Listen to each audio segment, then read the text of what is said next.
Bonjour les enfants. Alors nous allons poursuivre notre découverte des Actes des Apôtres au chapitre 11 et 12.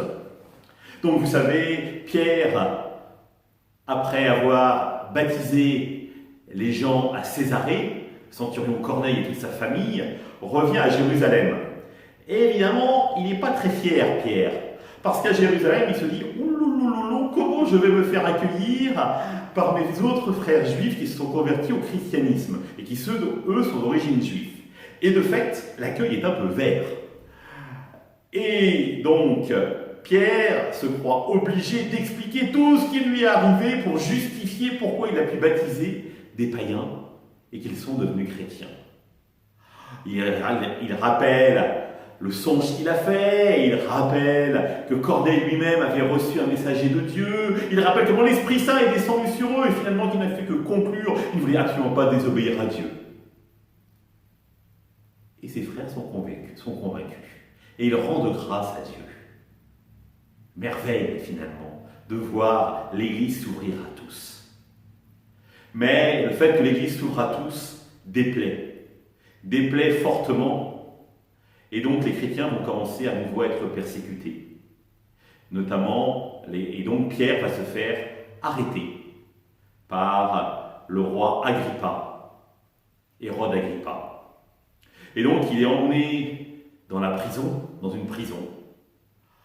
Et Pierre continue à faire confiance à Dieu. Et pendant la nuit, alors qu'il y a des gardes devant la cellule, devant la prison, Pierre est réveillé par quelqu'un. Et il se dit, tiens, je suis en train de faire un songe. Et cette personne l'emmène, le fait quitter sa cellule. Pierre voit les gardes dormir. Oh, il dit, je dois rêver. Il quitte la prison.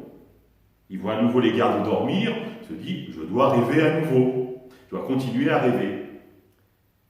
Et tout d'un coup, l'autre personne disparaît et il se retrouve dans la rue.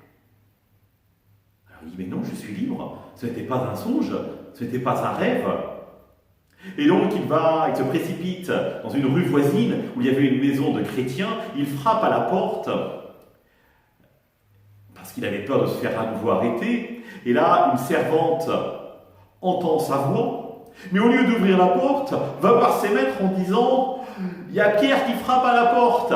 Et donc Pierre se retrouve dehors. Et ses maîtres lui disent « Oh mais non, tu as des visions, tu sais bien qu'il est en prison, ce n'est pas possible qu'il soit dehors. » Et elle de dire, si, venez voir. Alors les maîtres un peu exaspérés se déplacent, vont voir. Et ô merveille, Pierre est là. Et Pierre leur raconte son évasion miraculeuse et tous rendent grâce à Dieu pour son action. Comment il vient au secours de ceux qui lui font confiance. Le lendemain, le roi Hérode Agrippa convoque Pierre de sa prison, ou du moins parce qu'il croit qu'il est en prison, et là les gardes voient la cellule vide. Moment de panique chez les gardes en disant « Comment le roi va-t-il réagir ?» Donc ils vont voir le roi et leur disent « Roi Hérode Agrippa, nous ne savons pas ce qu'il est devenu, il a dû s'échapper. » Et évidemment, le roi Agrippa ne pouvait absolument pas supposer que ce soit l'action de Dieu. Alors il punit sévèrement les gardes parce qu'ils n'avaient pas rempli leur mission. À demain les enfants!